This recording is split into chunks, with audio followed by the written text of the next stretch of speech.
before I was diagnosed with autism, my mom and everyone around me always had this. I always knew that there's something a little different about me. They never said out loud what it was, or they never really told me or to my face, but everyone just knew something was always different.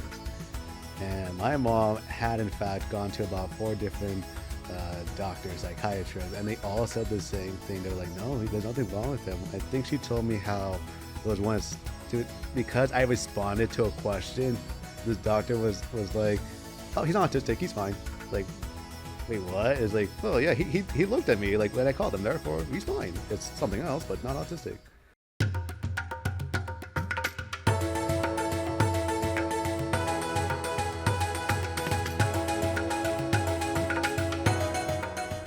Welcome to Season 2 of the Inclusion Journey podcast, where we have candid conversation about compelling concepts in education.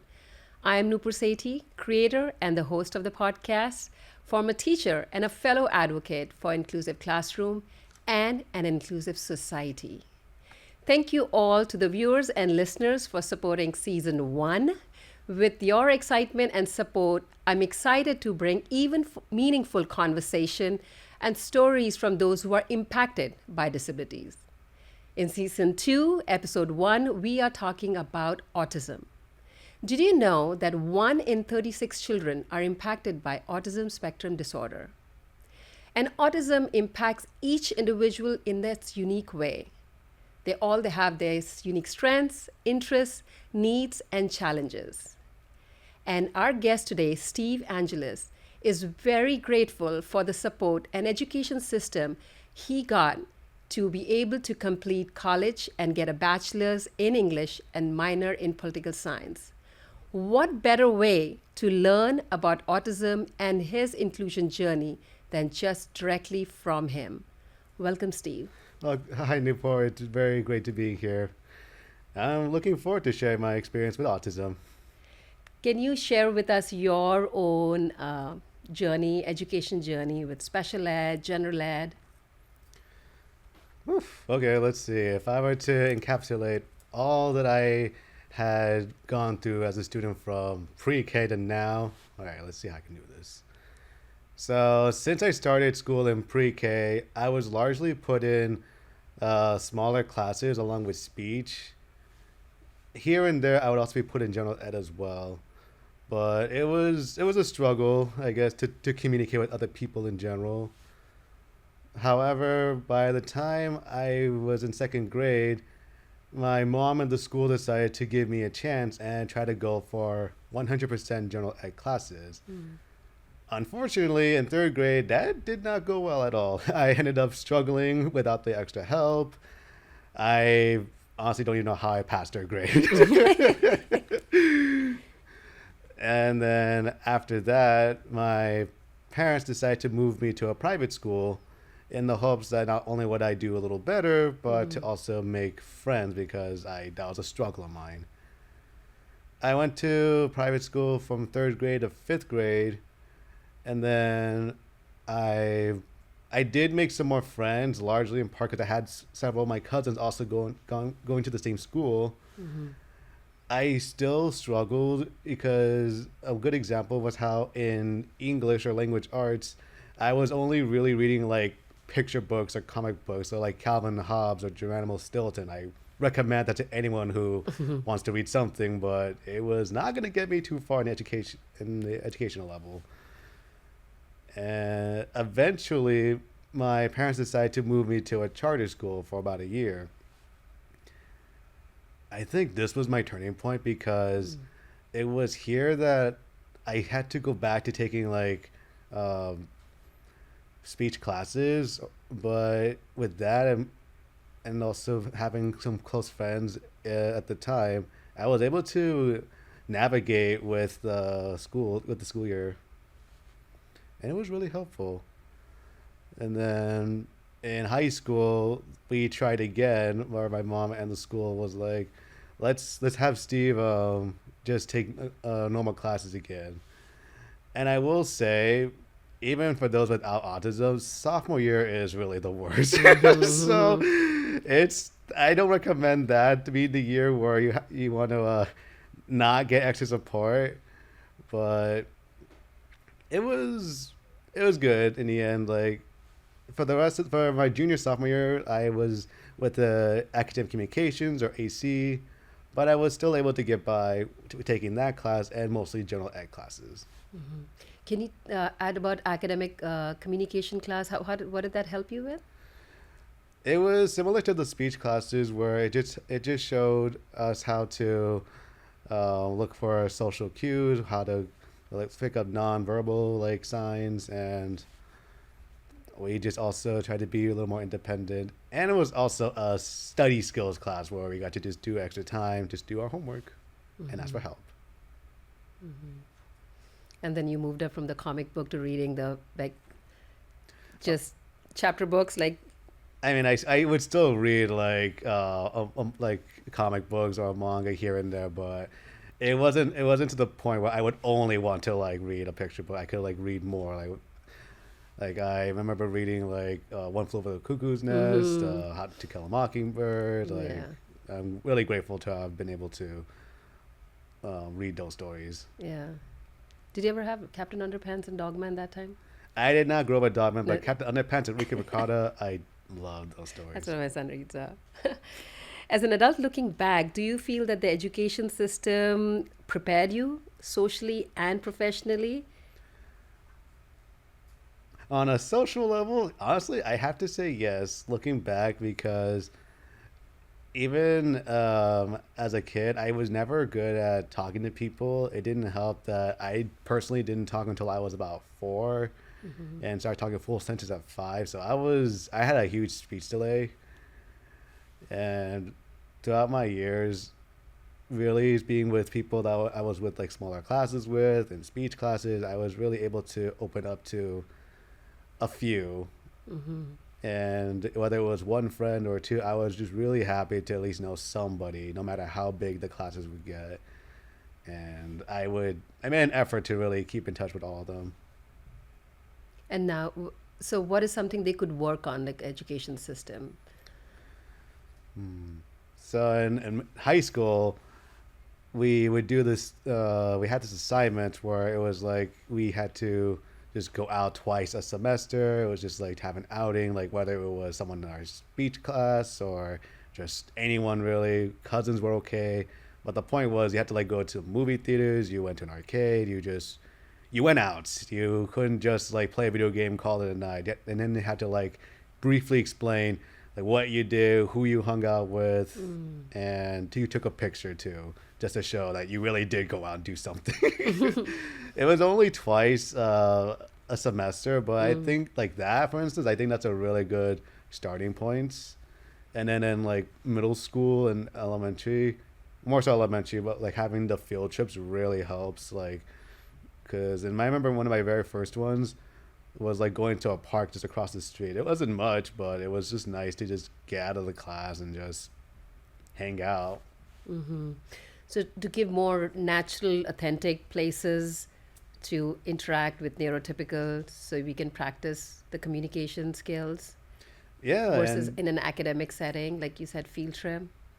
yeah, and like I said, in high school too, like even if you couldn't find like a neurotypical person to hang out with, like just being outside getting ice cream or like going to a park and go skating with other friends, like take a picture. Like those are not only it's not only beneficial for your homework, but it's a memory that you'll always treasure. Yeah. You know, Steve, I mentioned that, you know, I also have a son with autism and he's 14 right now. And we just got back from a eighth grade DC trip and and we were on this trip and I saw that the lack of that opportunity of understanding how to communicate with neurotypical is it creates a space where the neurotypical or his fellow eighth graders might think that that's the only way he can interact, like being goofy. Like, you know, I think like he's compensating, like, you monkey, like, you know, instead of calling the name, like, hey, Jacob, like he was like, you monkey, you goofy, or just, you know. And so I was like, you know, it's interesting that you say that too. Like I wish there was more opportunity like that, where, you know, in a playful environment where we could teach. It's funny you mentioned it because I remember in high school I had this friend, well, because I would always emphasize to people because like everyone always says, like, are you Mexican? Like, that's yeah, yes and no. I am also Peruvian as well. So there was this one guy I remember who always say like who'd like shout in halfway across the room. He's like, "You Peruvian!" So I was like, you know what? That was a good one. Yeah. Like that was a really fun. That was a he was a good pal I knew in high school. Yeah, and sometimes like it's hard to think about whether they are saying in a fun way versus like what is the intention of their like because it's how you say it too, right? How person says that too. I gave him a pass because like the fact that he made an effort to actually to distinguish like being Peruvian was actually nice. I was like, you know what, that was awesome. That gets a pass. So autism is often seen through a lens of deficit. What are some of personal strength or interest or talent that you have or interest that was brought up through education system or even overlooked? Well, I had a couple. I mean, in terms of like throughout my time in school, I think the most people would really know me for was like acting because I did do a pageant, a Christmas pageant, which fun fact, I almost got kicked out of the pageant because they said my voice was too quiet. So I had to remember my last line. I was like one of like the last minute thing and I had to scream for people to hear me. But that's like something people knew me of. But if I had to say something that was like overlooked, I think my unsung hero is history. And my first upbringing of it was when I was in fourth or fifth grade. I went to this bookstore and I actually picked up a book. It was a picture book on the Supreme Court justices. I didn't know too much about it, but it was interesting to look at. And since then, that's when my interest in history was starting to grow a little bit, where I was learning bits of U.S. history, world history, and then it was by the end of middle school and the start of high school that with some push from my family, I decided to delve into politics, and I've been paying attention to what's been happening roughly since after the 2014 midterm elections. And hence you also have a minor in political science. Yeah, I'm super thankful that the credits and I took in the ends counted. I want to thank the San Jose Poli Sci department and thank you most of all, Professor Donna Crane, for making my class as fun and engaging as you could. Yeah. Yeah.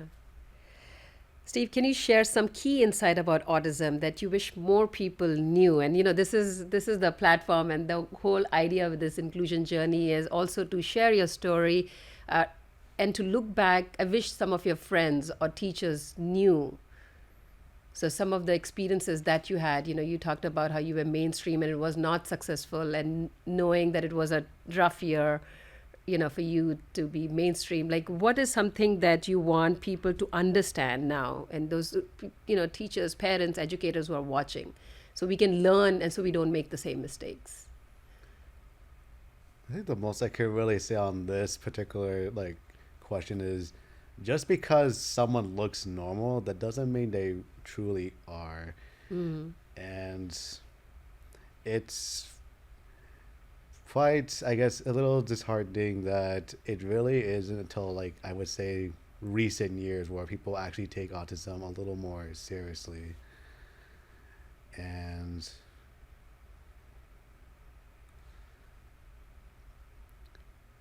just my only real advice is just to be really kind and considerate to other people. You really never know who in your life is gonna have it, and it gets annoying. I remember middle school in particular how there was this one guy I knew who would always say like, "Dude, are you autistic? That's so autistic." It was like,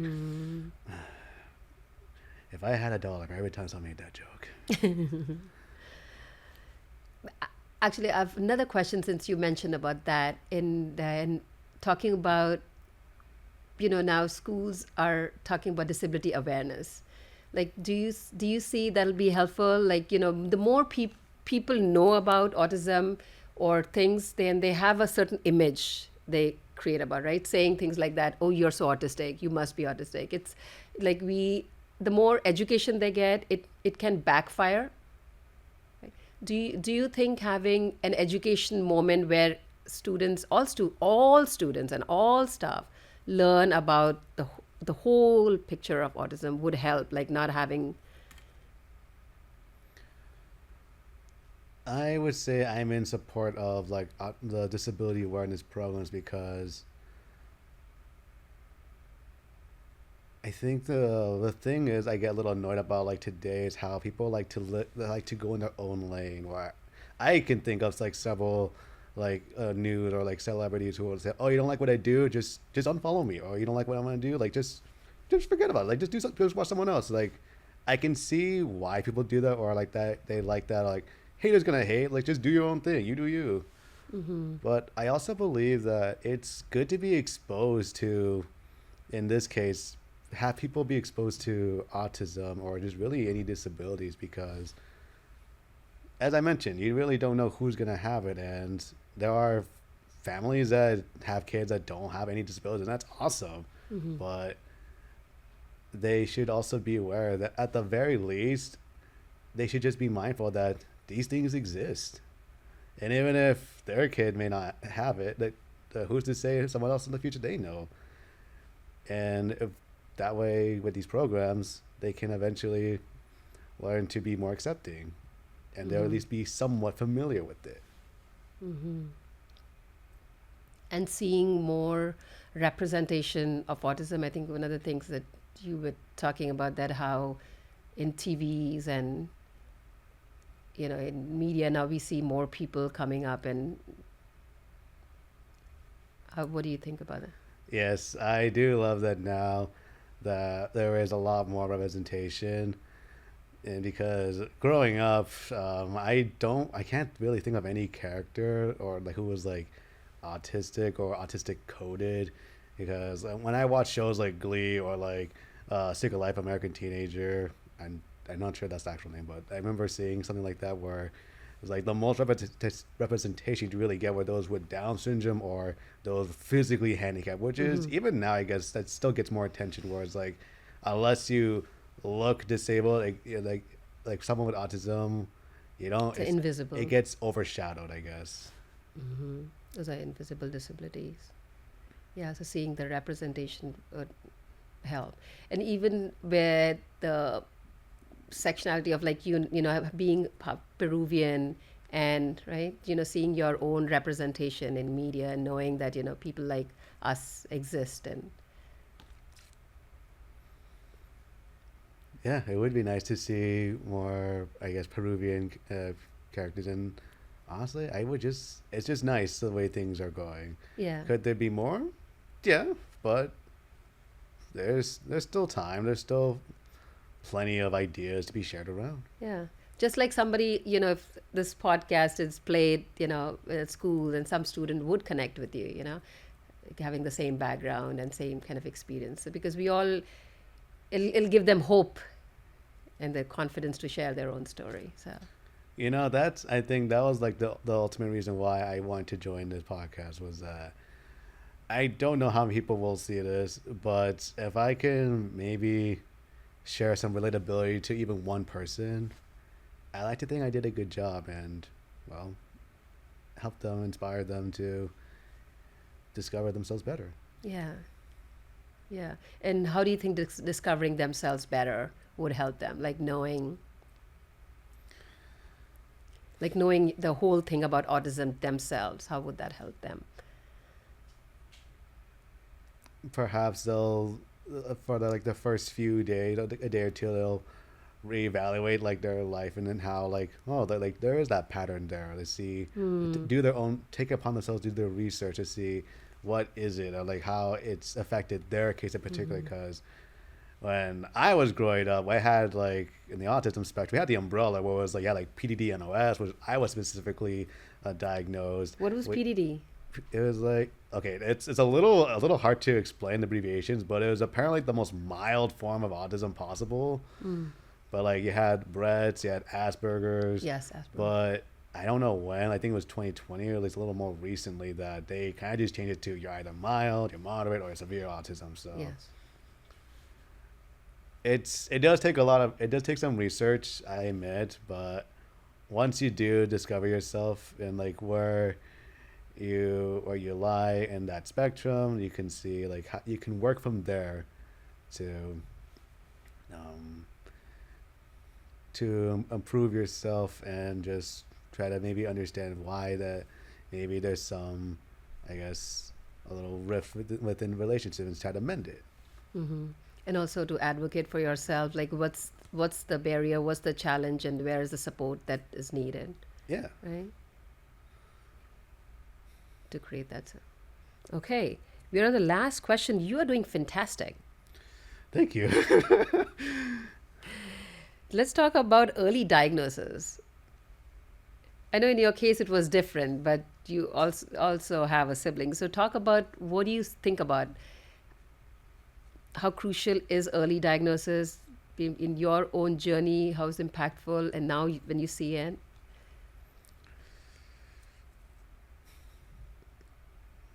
So the thing is, when before I was diagnosed with autism, my mom and everyone around me always had this. I always knew that there's something a little different about me. They never said out loud what it was, or they never really told me or to my face, but everyone just knew something was always different. And my mom had, in fact, gone to about four different doctors, psychiatrists, and they all said the same thing. They were like, no, there's nothing wrong with him. I think she told me how there was once, to, because I responded to a question, this doctor was like, oh, he's not autistic, he's fine. Like, Mm. wait, what? It's like, well, yeah, he looked at me like when I called him, therefore he's fine. It's something else, but not autistic. Yes. And in my case, I don't think it would have helped me as much because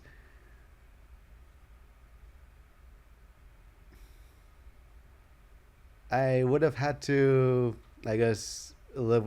I would have to accept the fact that, for instance, my dad, for when I told him, when my mom and I told him, he kind of brushed it off. He was like, saying, "Oh, you're fine. Like you don't have it. Like don't say that." Like, and even when we told my family too, they kind of just get that same sentiment of, "Oh, you're fine, Steve," or "You're still you," which Mm. on one hand, it's Mm. I get it that not everyone's gonna like be it show their emotions as easy. They're not gonna give you a hug. It's not gonna give you a kiss on the head. But I guess at the time it hurt that people can like kind of brush it off. Like, oh, like it's just it'll go away eventually, or it's not gonna affect you in the long run. Which it it's always gonna be there. Mm-hmm. But I can really only hope that by me being the exposure of autism in my family, that they, in their case, if someone else has autism, that they'll eventually be more accepting. I guess to really summarize what I just said, it'd be like the line of like I walked so that others can run, at least Mm. in terms of how to approach autism. Mm-hmm. That was very beautiful. And when I only got diagnosed because my brother, when he was 3, they noticed there were something off about him like immediately. It was only then when I got into middle school, like 7th grade, I was 13. That's when they said, okay, let's have him evaluated one more time, and it was only then that they discovered it. But just because I personally didn't think that early intervention would have helped me too much because the exposure of autism was far more limited than now. Mm. I think it is still good for others as a whole. Thanks to my brother's early diagnosis, he was able to get his support much sooner, and now takes even less special ed classes than I ever did. Mm-hmm. And when people look at him, they really just assume it's just ADHD. Mm. So he's improved, and it's you'll never really know until we, I guess, you'd find the case sooner than later. Yeah, and your parents probably telling you just be you, like it probably gave you strength to just be you, you know.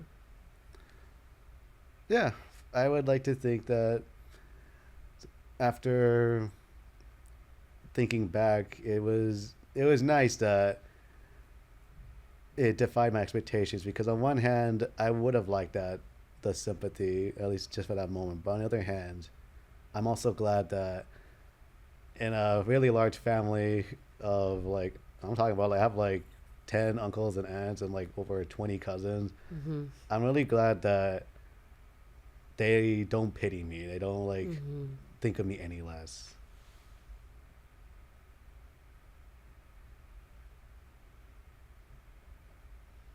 Okay, that was the last question, Steve. Anything else you want to add which you had in your mind and you wanted to share?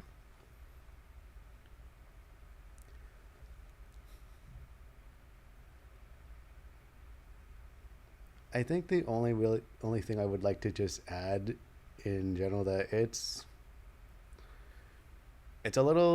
getting tough out there as an Mm-hmm. autistic adult because I finished my college in 2021 and it's the job hunting is hard. Mm-hmm. And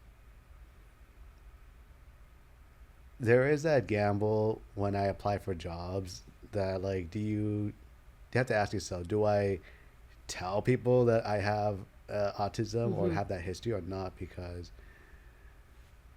I have a friend who is autistic, but they don't like to put down on their applications they do it because it may give them a better chance. So just it is like I said, it's a gamble, but Mm-hmm. it's sometimes good to be honest. Yeah. Yeah, and hope the podcast is called the Inclusion Journey. It's because it's never finished, right? We are never at the summit. And actually, talking about that, this image is from Peru, the one that you see in the back right here. And then everybody asked me that why did you pick that one? It's because I was so exhausted, and to just look back with all the so it's this point where before the summit of the Machu Picchu, and but I was ready to give up because you reach the 14,000 feet point, and which is extremely hard to climb.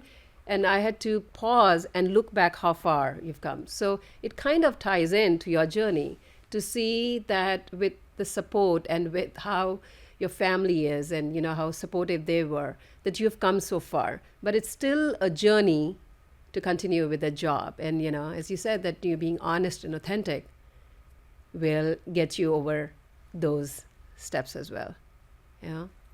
And perhaps for the job world, maybe we need to create a support system or give them options or like to be a successful at interview. And after this podcast, I think you should go and interview somewhere. I think I'll do just that. You did great. I know. We talked about that we were nervous, and so was I. But you did fantastic. Yeah, Thank you, Newport. yeah. As we wrap up episode 1 of season 2, I want to express my heartfelt gratitude to our guest Steve for sharing his story so candidly. Join us each month to get ideas, insights, and inspiration. Follow us on Spotify and YouTube. seccoe.to/Spotify Inclusion Journey. If you have questions or want a topic to be covered or suggest a guest on our podcast, please email at inclusion@seccoe.org. Let's continue this most important conversation together. See you next month.